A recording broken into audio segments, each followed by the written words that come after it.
Hey, everyone, and welcome back. Today, we're diving deep into the morning headlines report from Private Wealth Management. Oh, very nice. It's got the latest market moves, economic news, and even an interesting health trend to cover. Sounds like a full plate. It is. So buckle up and let's get started. First up, the U.S. dollar. It's hit a 13-month high. It has, that's right. The report's calling this a potential Trump trade. Basically, investors are thinking about what might happen if Trump wins the White House again. Changes to things like taxes and regulations. Okay, so a lot of uncertainty. Yeah, and uncertainty makes the markets nervous, which can make the dollar go up. Makes sense. So how about Europe? How's the euro doing? Not as well. The report mentions some worries about their economy, so the euro's weakening a bit. Currency roller coaster. Gotcha. Okay, well, let's move on to stocks then. Any big winners or losers today? We've got a mix. Goldman Sachs and Caterpillar are doing well. Nvidia is holding steady even with all the market jitters. And Snowflake is soaring. Soaring. What's behind that? Looks like they're predicting good things for the future. Strong outlook always gets investors excited. Makes sense. But you said a mix. So who's not having a good day? Alphabet, Google's parent company, they're taking a hit. Why is that? The report suggests it might be because of those potential stricter regulations coming down the line. Ah, yeah. Regulations can definitely spook investors. Make things unpredictable. Exactly. Okay, so moving on from stocks, how about oil prices? Yeah, I feel like those are always going up. You're not wrong. They are climbing. The report links it to the whole Ukraine-Russia situation. Right. Of course, geopolitics and energy prices. Always a fun combo. Right. When things are tense, energy supplies get disrupted, and that drives up prices. Makes sense. Yeah. All right, let's switch gears a bit and talk about U.S. economic policy. The buzz is that President-elect Trump might pick Kevin Warsh for Treasury Secretary. Yeah, and maybe even nominate him for Fed chair down the line. That's a big what if. But Warsh is known for being pretty hawkish on inflation. Hawkish. So, like, he wants to fight inflation? Exactly. He's likely to support raising interest rates to keep prices in check. Gotcha. But isn't the Fed supposed to be independent, like they make their own decisions? They are, but the person leading the Fed definitely has influence. And speaking of the Fed, there's another voice in the mix. FED official Austin Goolsbee is actually predicting lower interest rates. Wait, so one guy's saying rates should go up and the other says down? I'm confused. Yeah, it's a bit of a debate right now. Goolsbee's argument is that inflation's easing, so there's less need for those high rates. So basically, it's all about how they interpret the data and what they think will happen next. Exactly. Economics is rarely black and white. There are a lot of different perspectives. Okay, I'm starting to get it. So what else is going on in the U.S. economic landscape? Well, SEC Chair Gary Gensler is on his way out, which means a Trump-appointed successor is coming in. Right. That's a big change. The SEC oversees the whole financial market, make sure everything's running fairly. Right. A new leader could shake things up quite a bit. Yeah, definitely something to watch. Okay, and then on top of all that, we've got billionaire Ken Griffin warning about tariff risks. Yes. Tariffs are basically taxes on imported goods. Griffin's concerned they could disrupt trade and cause prices to go up. Right. Tariffs can definitely have a ripple effect, hitting both businesses and consumers. Exactly. Okay, so we've got potential policy changes, a new SEC chair, and tariff worries. Lots to unpack here. It is a lot, but it's all connected. That's why we do these deep dives, to make sense of it all. So what else does this report have for us? Anything a little less Wall Street-y? Actually, there are a bunch of global headlines to get through, everything from corporate earnings to some pretty major geopolitical development. Ooh, intrigue. Let's hear it. What's first on the agenda? Deere, the agricultural equipment company, is reporting mixed financial results. Mixed. So not great. Well, not terrible either. It's a bit of a mixed bag. The report says it's partly because of global demand and partly because of supply chain problems. Right, so supply chains have been a mess for a while. And then there's the rising cost of raw materials. That can squeeze profit margins pretty hard. So even something as basic as buying a tractor is tied to all these global economic forces. Exactly. Okay, moving on to the tech world. PDD Holdings, the company behind Temu, missed their revenue expectations. Oh, so not good for them. Nope, their stock took a tumble. But on the other hand, Baidu's earnings per ADR were lower than analysts predicted. So some ups and downs in tech as usual. What's driving those results? For PDD Holdings, it seems like they're facing some tough competition in the e-commerce world. And for Baidu, well, they're trying to navigate the whole AI landscape, which is changing constantly. Makes sense. It's a fast-paced world out there. Okay, so let's talk energy. Always a hot topic. Right, BP just approved a big gas project in Indonesia, but here's the thing, they're going to use carbon capture technology. Carbon capture, isn't that still kind of experimental? It is, it's a developing technology, but BP's decision shows how companies are trying to balance energy needs with environmental concerns. Right, trying to make things a bit more sustainable. Okay, any other quick hits from the corporate world before we dive into geopolitics? Yeah. Thales, the French defense company, is being investigated for possible bribery. Right. And Volkswagen is having some labor issues in Germany. So some ethical and operational challenges for those companies. Yeah, it's a reminder that corporations have to navigate a lot of different pressures and responsibilities. Right. Okay, well, let's shift gears then and talk about what's happening on the geopolitical stage. What's the latest? Well, Ukraine is reporting that Russia has launched a new type of ballistic missile. Oh, that's not good. Does this mean things are escalating It's definitely worrying. New weapons always raise the stakes. and make it harder to find a peaceful solution? Exactly. And speaking of escalating tensions, the U.S. has just imposed sanctions on several Russian banks. Including Gazprom Bank. Yep, that's a big one. Gazprom Bank is really important for Russia's energy sector. So this is a way of putting pressure on Russia without actually getting militarily involved. Exactly. Sanctions are a tool of economic influence. Gotcha. Okay, Yeah. what else is happening on the global stage? The International Criminal Court just issued an arrest warrant for Israeli Prime Minister Netanyahu alleged war crimes in Gaza. Wow, it's huge. Yeah. What's Israel saying? They're denying the charges completely. It's a very sensitive situation. Lots of complex legal and ethical questions involved. There's probably a lot of political fallout, too. For sure. Okay, any other political news to report? Well, President-elect Trump has picked Pam Bondi for a key Justice Department role. And in Germany, Defense Minister Boris Pistorius has endorsed Chancellor Scholz for re-election. So some political maneuvering on both sides of the Atlantic. Yeah, these moves could have ripple effects on policy decisions and political stability. Politics never sleeps. Yeah. Okay, we've covered a lot of ground here, from a strong dollar and market swings to geopolitical tensions and corporate scandals.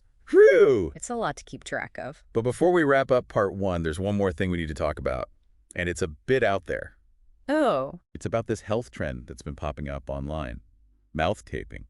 People are taping their mouths shut while they sleep. I've heard of that. It's getting a lot of attention. But is it actually good for you? The report says there might be some benefits for sleep disorders, but the research is still pretty limited, and there could be risks. Okay, so not something to try at home without talking to a doctor first. Definitely not. Good advice. Well, that brings us to the end of part one of our deep dive. We've unpacked a lot, from a soaring dollar and mixed economic signals to geopolitical hotspots, and even a bizarre health trend. Join us for part two, where we'll dig deeper into some key economic data and explore more global headlines. All right, so let's dig into some of the economic data you mentioned. Okay, sounds good. What's Okay. the report highlighting? Well, first up, we've got U.S. jobless claims. They actually went down recently. That's good, right? Less unemployment. Yeah, generally it's a positive sign. Could mean the job market's pretty strong. Okay, so that's one piece of the puzzle. Yeah. What else? Well, there's also the leading economic index. That one actually dipped a bit. Some good news, some not so good news. Classic mixed signals. Right. It's never a simple story with economics. Oh, and then there's existing home sales. Those are up. More people buying houses, that seems like a good thing. It can be. But we gotta remember those rising interest rates, higher rates, mean more expensive mortgages. Which would slow down the housing market eventually. Ah, so it's all connected. Okay, well, what about how people are feeling about the economy, consumer confidence and all that? Yeah, good point. The report's got some interesting figures on that from the UK, the Eurozone, and the Netherlands. Okay, let's hear it. What's the mood like across the pond? Well, the UK actually saw a jump in consumer confidence. Kind of unexpected. Huh. So maybe they're feeling optimistic about things? Could be. Now, the Eurozone, on the other hand, their consumer confidence dipped. Probably worried about inflation and all that. Yeah, that seems to be the main concern there. And then the Netherlands, they also saw a decline in consumer confidence. So a mixed bag of feelings about the economy? Some folks are upbeat, others are more cautious? Exactly. It's a complex picture out there. All right, so we've tackled the economic data. Ready to move on to some global headlines. Let's do it. What's caught your eye? Well, we were just talking about energy and the environment, and there's more news about that BP gas project in Indonesia, the one with the carbon capture technology. Oh, right. Trying to make fossil fuels a bit less environmentally damaging. Exactly. It's Yeah. a big step for them, and it shows how companies are trying to find ways to be more sustainable. It's a tough challenge for sure. Mm. What else is happening in the corporate world? Well, Thales, that French defense company, Right. they're under investigation for possible bribery, Yikes, that's never good. especially in an industry like defense where ethics are so important. Yeah, lots of money and power involved. Right. Corruption can really take root. Right. And then there's Volkswagen. They're facing some labor challenges over in Germany. Oh, yeah, I saw something about that. Workers wanting better pay and conditions. Exactly. Mhm. It's a reminder that companies have to balance their own needs with the needs of their employees. For sure. Okay, so we've got corporate ethics, labor challenges, and a big energy project. What else is going on globally? Well, let's go back to the situation in Ukraine. Things seem to be getting worse. They're reporting that Russia has launched a new type of ballistic missile. Oh, no. That's not a good sign. What does this mean for the conflict? It's a definite escalation. New weapons always increase the risk of things spiraling out of control. And make it even harder to find a peaceful solution. Right. And on top of that, the U.S. has imposed more sanctions on Russian banks, including Gazprom Bank. Gazprom Bank. That's a big one, right? Yeah, it's a major player in Russia's energy sector. These sanctions are designed to hit them where it hurts. So it's a way of trying to change Russia's behavior without resorting to military action. Exactly. It's economic pressure. Okay, let's move on to a different kind of conflict. The International Criminal Court has issued an arrest warrant for Israeli Prime Minister Netanyahu. I read about that. Alleged war crimes in Gaza. Yeah. That's right. Israel is denying everything. But this case is going to be huge. It touches on all sorts of sensitive issues. International law sovereignty, the whole Israeli-Palestinian conflict. Definitely a situation to watch closely. Okay, any other political news to report? Well, President-elect Trump has nominated Pam Bondi for a big role in the Justice Department. And in Germany, the defense minister has come out in support of Chancellor Scholz's re-election bid. Okay, so some political maneuvering going on in both the U.S. and Europe. Right. These moves could have major implications for policy decisions and political stability. It's all connected. Yeah. Okay, so we've covered a lot of ground again. From economic data to corporate scandals to escalating conflicts. Phew. It's a lot to process. It is. Yeah. But before we move on to the final part of our deep dive, I wanted to circle back to that weird health trend we talked about, mouth taping. Oh, yeah. That's still getting a lot of attention online. People are really curious about it. But is there any real evidence that it works? Well, the report mentions a few preliminary studies that suggest some potential benefits for sleep disorders. But it's really early days, and there could be risks involved. So the jury's still out on that one. Exactly. It's definitely not something to try without talking to your doctor first. Good advice. Mm. Always good to be cautious with these health trends. Absolutely. Okay, so we've made it to the final part of our deep dive. We've covered a lot of ground, from market swings to global conflicts to that interesting mouth taping thing. We have. It's been quite a journey through the world of finance and global events. It has. So now that we've explored all these different pieces, what are the big takeaways? What should our listeners be thinking about? Well, one thing that really stands out to me is just how interconnected everything is. We've got the global economy kind of grappling with all this uncertainty. The political landscape is constantly shifting. And there's this growing awareness that progress and responsibility have to go hand in hand. Okay, let's break that down a bit. We started with the U.S. dollar surging to a 13-month high. What does that mean for the average person? Well, if you're planning a trip overseas, a strong dollar is good news. Your money will go further.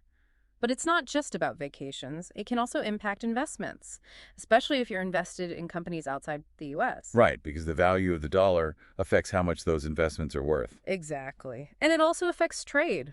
A strong dollar makes foreign goods cheaper for Americans, but it makes American goods more expensive for everyone else. So there are winners and losers.